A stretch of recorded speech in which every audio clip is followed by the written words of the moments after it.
Niko leo Mbezi kwa Robati. Nimemtembelea ndugu yangu anaitwa Emmanuel Mzena. Emmanuel, nikikusikia hapa na kusikia unazungumza tofauti na mimi ninavyozungumza kawaida. Kwanza natamani kufahamu una aina gani ya ulemavu?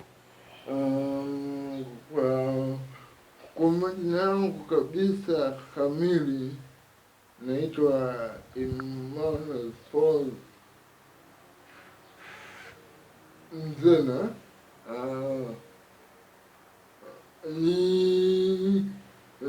Ni mtu mwenye ulemavu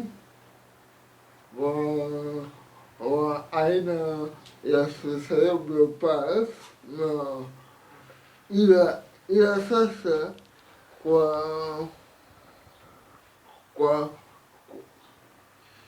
kwa aina yangu ya ulemavu mimi ninavyosikia kwamba ina affect hadi ubongo, ila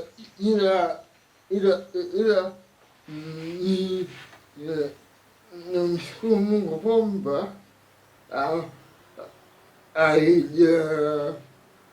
haijaniaffect ubongo, imeniaffect speech na vilevile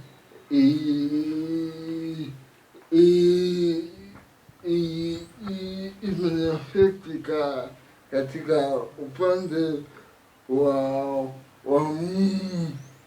viungo vyangu haviko sawa kivile, lakini kufanya kila kitu naweza kufanya kama watu wengine.